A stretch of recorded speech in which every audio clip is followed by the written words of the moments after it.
This is a presentation of the School of Criminal Justice and Law Enforcement at California Southern University. How has community policing been implemented satisfactorily? Has it done that? And what do you think of the future for COP? I believe that question was answered. Would everybody agree? Would somebody like to take that question on of the future of community policing? Don? I just want to pick on that. I think we kind of moved beyond that. We have everything mentioned before about community systems academies and working groups and kind of inclusion of the community being co-producers of their own safety. I think for the future for us, though, we need to have more of a customer service-oriented policing model that focuses on outreach and delivery of public safety services. Because we are a service-based industry, we have to look at it through that lens and how we raise the bar in the manner we do our job. We have to market ourselves. I guess the firemen are probably the best people to follow in how they do their job because they're very well embraced, no matter, they can't make mistakes. But we are a negative contact, for the most part, environment. We're stopping people for violations of law, but we don't always have to leave them with a sour taste in the way we do our job. So I think kind of raising that maybe the Nordstrom's level of law enforcement service and bridge that path and be our own ambassadors of our agencies. Mike? Just wanted to add one thing that's related to community policing and building relationships. One of the things we talk about at Irvine is this concept of 5 minutes, and especially important in a city that spans as many square miles as Irvine does, almost 70 square miles, and doesn't have a true metropolitan downtown area where there's not opportunity for footbeats. People are in their cars a lot when they're responding to calls.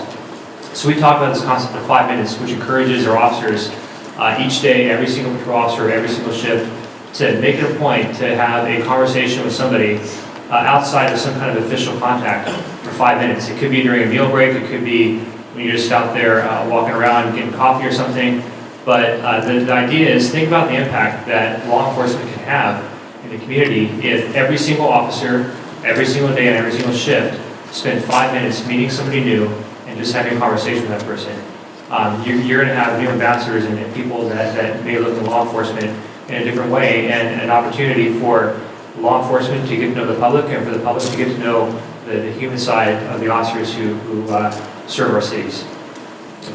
Tom, just real quickly adding on the community policing part of that, after 9/11, a lot of us, or a lot of agencies shifted over to the terrorism, the intelligence, and that was critical during that time, so there was a less focus potentially on community policing.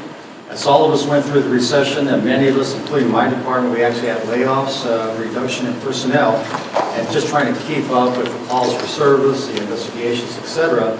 Didn't leave a lot of time for the community policing side of it. Now more than ever, it's more important, community policing, and really making sure that it's a philosophy for a department. It's not one set of officers or a team or a program, and it's got to be incorporated in the culture. With my two agencies, San Diego, Chula Vista, it's part of our management meeting. It's part of our leadership meeting to talk about a problem-solving project, what we can do at the command level to support it, the resources citywide, what our line officers are doing. Most of the time it's actually driven by the line officers as far as that problem-oriented policing. And once again, it's about taking care of crime, shutting down long-term, maybe that drug house in the neighborhood, that park being given back to the community, taking out transients, homeless issues, etc. We're really incorporating that.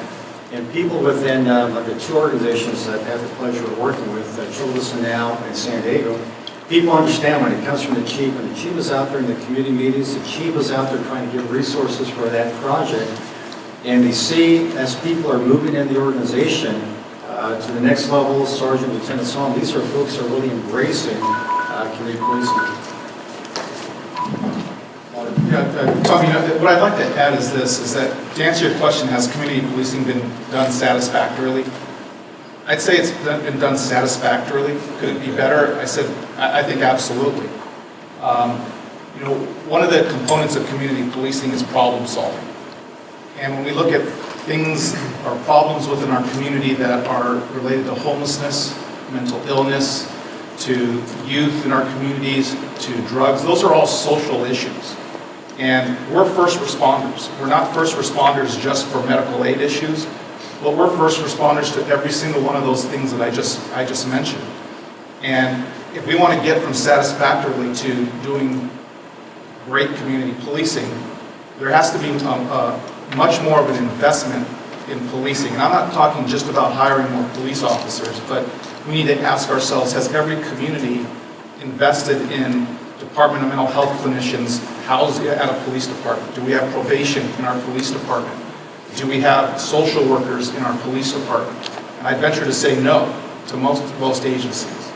Until we get there, I personally can't say that community policing is at its greatness. So, you know, you've also heard the term that, you know, it takes a village to raise a child. Well, it takes a village to police a community. And it's not just the police that need to do this. It takes a lot of people, and we're not quite there yet. George, you want to jump on that? Yes, please. So I think Mark said it best, and I totally agree with that. And I think, you know, community policing has been done averagely throughout its philosophy in our departments. And I agree, it's a service-oriented policing model that we need to definitely have.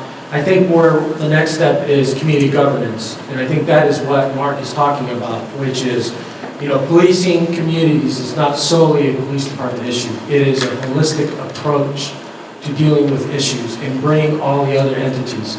You know, I've had the great privilege now to work in 3 different departments, and unfortunately for many municipalities, the funding isn't there. And that's not to say that in my new location all the funding is there, but I will tell you that at the UC, at least at the UC Irvine campus, there is a community governance model that goes on. And because at the end of the day, the constituents that we have here, which is faculty, staff, and students, the overall goal is for them all to achieve what they need to achieve. And so I've seen that model here, and that's something that I see that's extremely important, that needs to be spread across when you have other individuals who have expertise come to the table and try to work out a solution for the problem that is in front of us. Thank you. We're going to move on to the next question, but quick commentary is, I think everybody gets the flavor of the importance of what community policing, what agencies are doing from the chief level down. It'd be interesting when we have the line level officers and the command staff officers respond to the same question and listen for the echo of those philosophies. I would tell you that myself, I have been fortunate enough from talking to my friends on the panel for years that as a chief, I went out myself, went to the downtown businesses, went into the schools, and to take this issue home, I think when I was in Calexico, I called David, I don't know if he remembers, and I called him and I says, I went to all the schools in the city of Calexico, all the schools, from elementary to the high school, as the chief. One of the teachers in one of the class says to me, says, I've been teaching at this middle school for 30 years. I have never seen the chief of police in the city. So, and this wasn't a real long time ago, but it still matters. And so I agree with what everybody has said here. You lead from the front. And I made sure that as chief, I got out of that desk, I went 10-8, I went out in the field, and I went to the schools, and I went to the businesses. And that's what you've heard here today. This has been a presentation of the School of Criminal Justice and Law Enforcement at California Southern University.